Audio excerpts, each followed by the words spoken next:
Boa noite. Boa noite. Caminhoneiros que mantiverem bloqueios nas estradas poderão ser multados em até R$10 mil por hora. Sem Teto realizam protesto contra a crise hídrica e caminham até o Palácio dos Bandeirantes. Alckmin diz que o problema em São Paulo é a falta de caixas d'água. Câmara dos Deputados instala a CPI da Petrobras. Serviços britânicos de segurança identificam o jihadista que aparece em vídeos de decapitações do Estado Islâmico.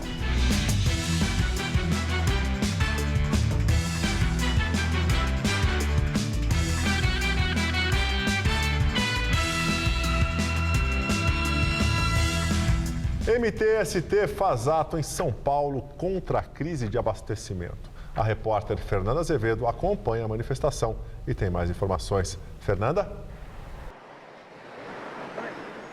Nós estamos aqui em frente ao Palácio dos Bandeirantes.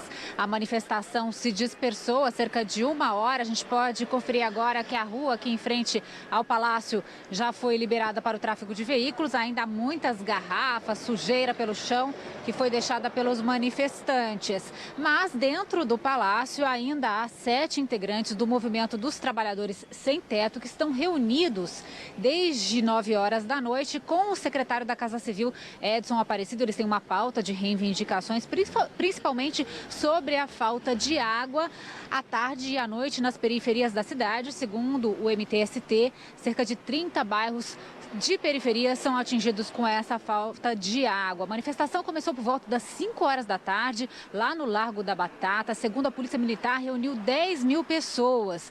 Os manifestantes fizeram aí umas cenas de teatrais representando o governador Geraldo Alckmin em uma banheira de água. Foi uma manifestação marcada por bastante tranquilidade pelo percurso, a não ser pelos bloqueios no trânsito que afetou bastante toda essa região. Mas não houve registro de qualquer tipo de violência no caminho. Bem, os manifestantes continuam reunidos com o secretário com essa pauta de reivindicações. Eles também reivindicam a instalação, a doação de caixas d'água nesses bairros mais afetados. Voltamos ao estúdio.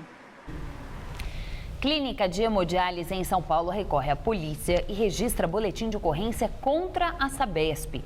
Corte no fornecimento de água prejudicou os pacientes que dependem do tratamento para sobreviver. Com a pressão da água mais baixa, esta clínica chegou a reduzir a duração das sessões de hemodiálise, de 4 para 3 horas. O processo de filtragem do sangue de pacientes cujos rins não funcionam consome muita água potável. São 220 litros a cada sessão.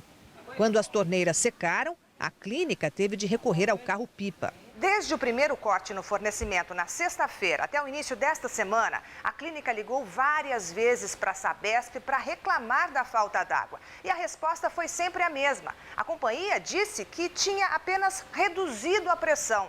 Foi quando o diretor decidiu ir até a delegacia para prestar queixa na polícia. Nós queremos que a Sabesp nos alerte que vai faltar água para que a gente possa tomar as devidas providências e garantir que os nossos pacientes recebam um tratamento adequado.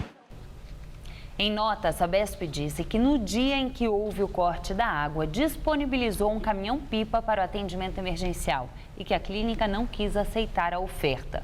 A companhia também informou que hoje trocou o hidrômetro do imóvel para permitir uma vazão maior de água.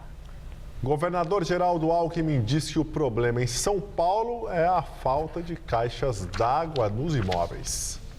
Alckmin falou hoje de manhã e também defendeu a estratégia da Sabesp de reduzir a pressão da água no abastecimento. Para evitar o rodízio, a Sabesp agiu de maneira muito firme, cautelosa e eficiente. Queria destacar que essa é uma medida que o mundo inteiro utiliza, válvula redutora de pressão, e você o faz durante a noite, durante a madrugada, aí você diminui perda e você consegue manter o sistema e não precisando de rodízio. Segundo o governador, a ausência de caixas d'água é o problema, pois se todos os imóveis tivessem onde fazer reserva, não haveria dificuldades mediante a baixa pressão. Tendo um reservatório para 24 horas, a redução de pressão é quase imperceptível. Ele também frisou que o governo está distribuindo gratuitamente caixas d'água para a população. Ontem, durante reunião da CPI e da Sabesp, o diretor metropolitano Paulo Massato disse que a empresa tem garantido 1 metro de coluna de água aos consumidores da Grande São Paulo. Mas a Associação Brasileira de Normas Técnicas determina que o mínimo são 10 metros de coluna de água. Segundo a Sabesp, 25 mil famílias de baixa renda estão recebendo gratuitamente caixas d'água com capacidade para 500 litros. A distribuição começou em janeiro, mas até agora foram entregues apenas 700 unidades. Para receber a caixa, cada família deve ter renda máxima de 3 salários mínimos e residir em áreas identificadas como de vulnerabilidade social.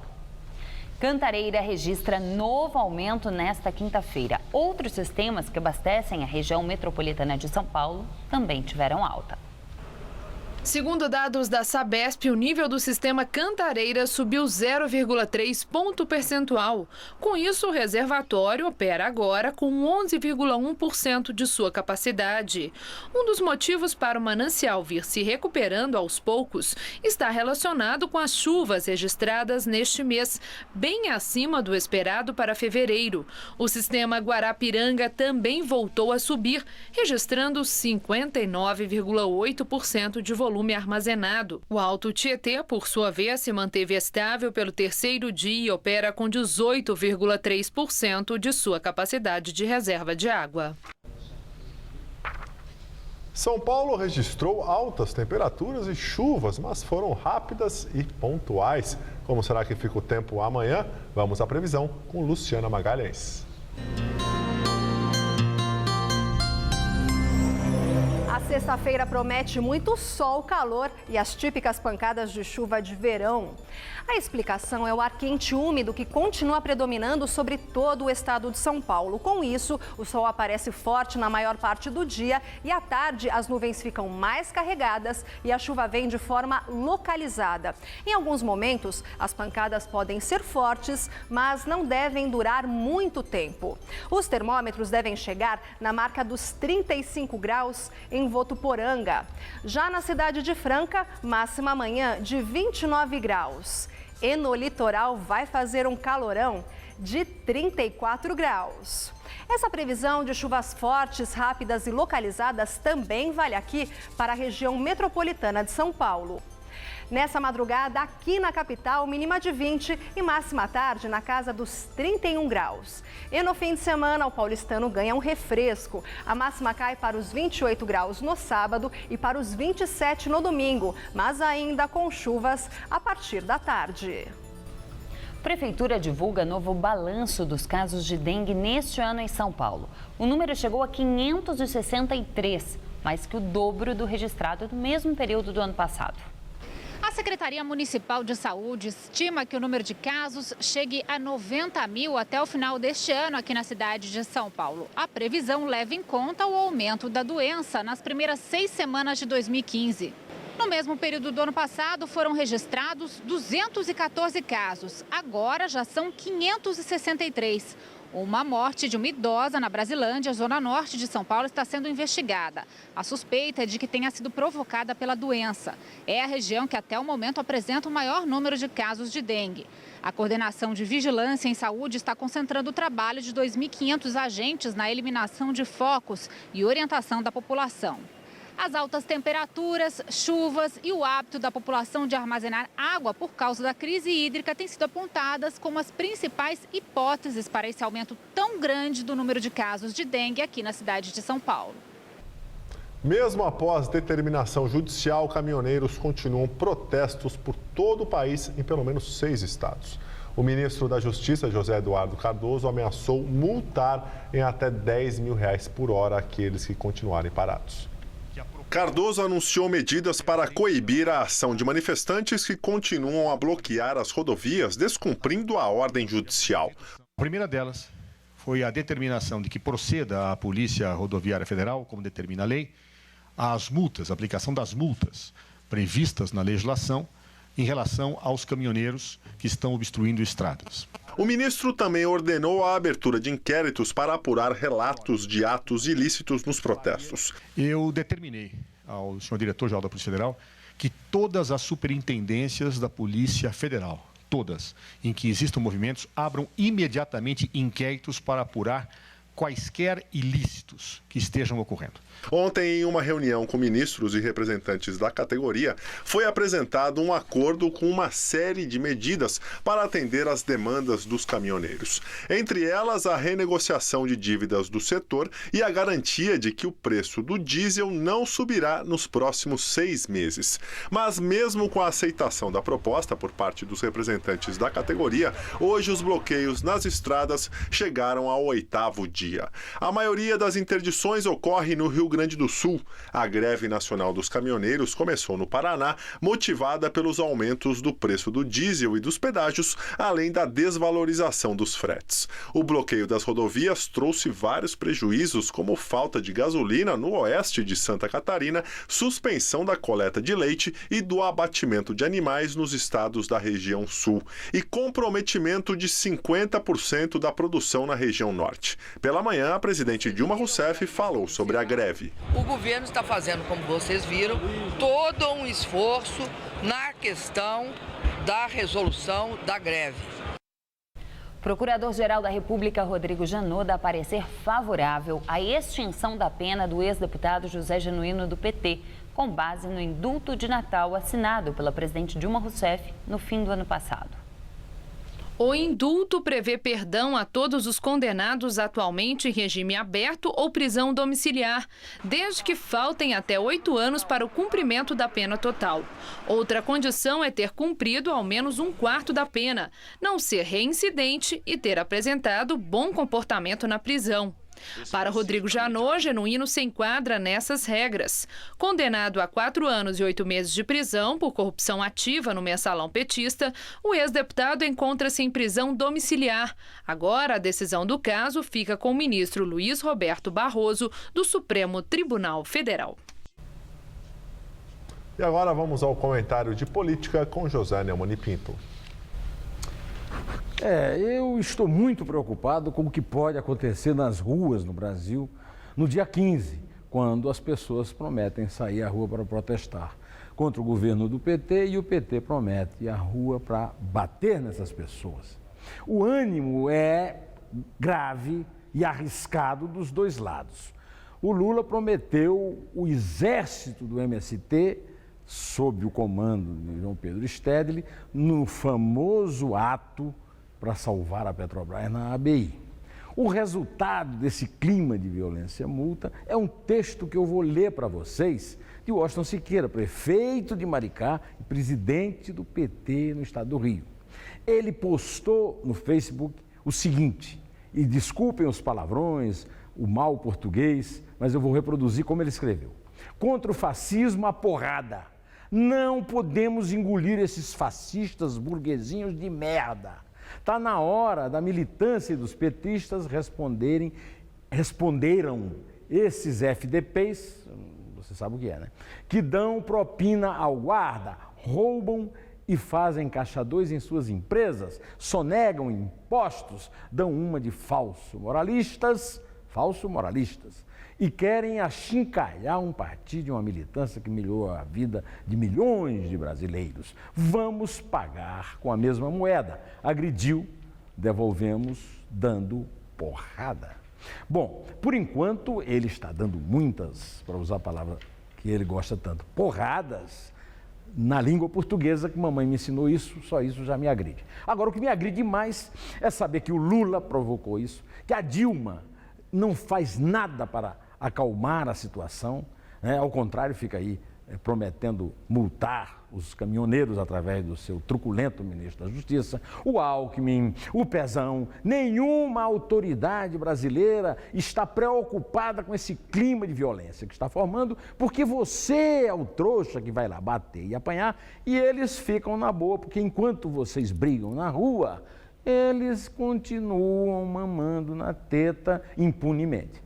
Mas eu me lembrei, por causa do apelido do prefeito de Maricá, de um samba de Baden-Powell, e Paulo César Pinheiro, chamado Vou Deitar e Rolar, que a minha querida e saudosa amiga Elis Regina gravou. O último verso desse samba diz o seguinte: o vento que venta aqui é o mesmo que venta lá e volta para o mandingueiro a mandinga de quem mandiguar. Quaquaraquaquá. Vamos cuidar disso, autoridades e oposição. Então, é isso aí, terça-feira eu volto, possivelmente tratando de assuntos mais a menos direto ao assunto. Até lá. Câmara dos Deputados instala a CPI da Petrobras. O foco é investigar as denúncias de corrupção e irregularidades na construção de refinarias. Hugo Mota, do PMDB da Paraíba, será o presidente da CPI e Luiz Sérgio, do PT do Rio, será o relator. A comissão rejeitou o pedido do PSOL para que fossem destituídos os parlamentares que receberam na campanha eleitoral doações de empresas citadas na Operação Lava Jato da Polícia Federal. 14 dos 26 deputados da CPI encontram-se nessa situação.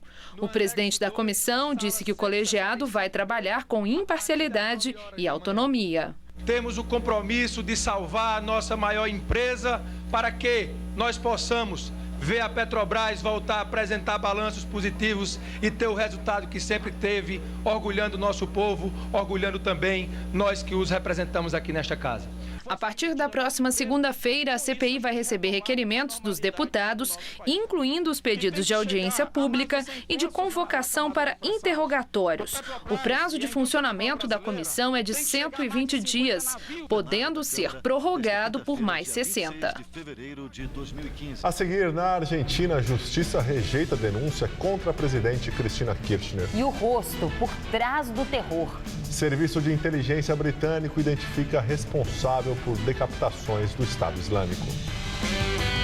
Há 90 anos, a GM do Brasil vem mostrando o que significa ter escrito do Brasil no nome. É não ficar parado nunca, mesmo nos momentos difíceis. Por isso, saímos na frente mais uma vez. Até o fim de fevereiro, você vai poder comprar um Chevrolet em até 24 parcelas fixas e sem juros. Chevrolet em até 24 parcelas fixas e sem juros. É a garantia de fazer um excelente negócio. Porque o que está escrito em nossa bandeira não é parado, é progresso.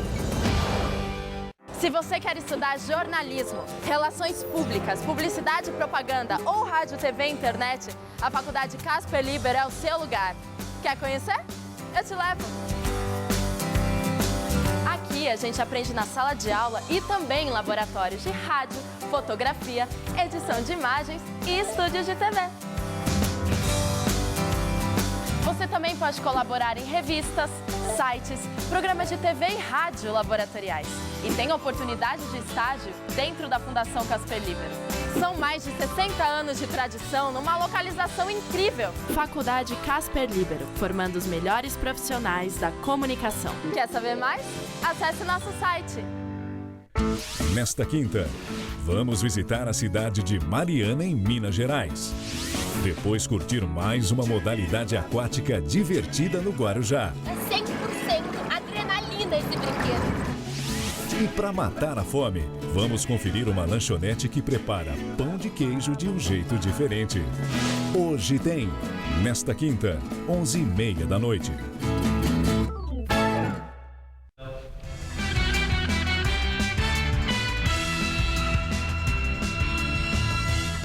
Juiz federal da Argentina rejeita a denúncia contra a presidente Cristina Kirchner, preparada por promotor encontrado morto.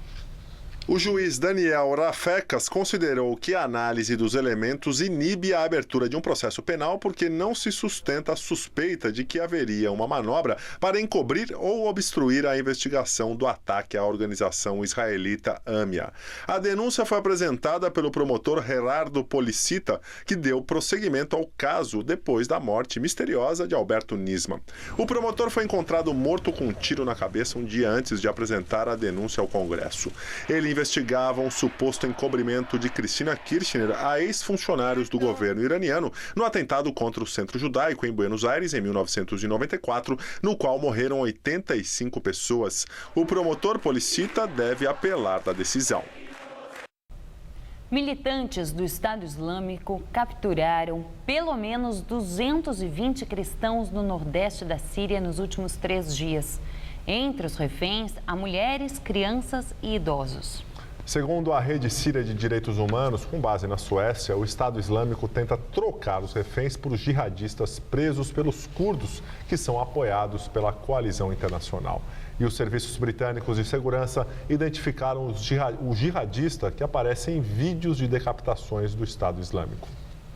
O militante mascarado, que ficou conhecido como Jihad John, é o britânico Mohamed Emouazi, de 26 anos. Ele nasceu no Kuwait, foi criado em Londres, tem família rica e é formado em programação de computadores pela Universidade de Westminster.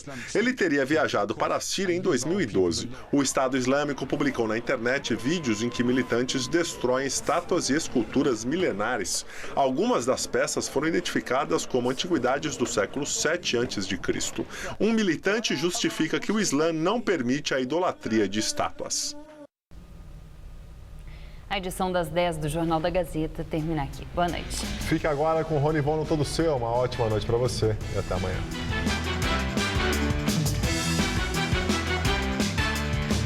Logo mais 11h30 da noite, confira uma modalidade aquática divertida com o Hoje Tem.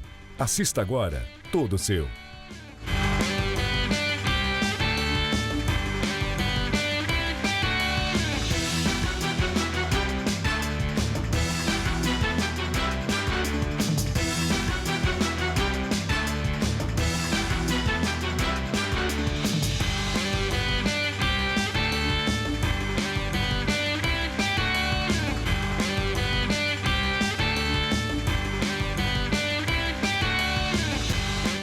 Jornal da Gazeta, edição das 10.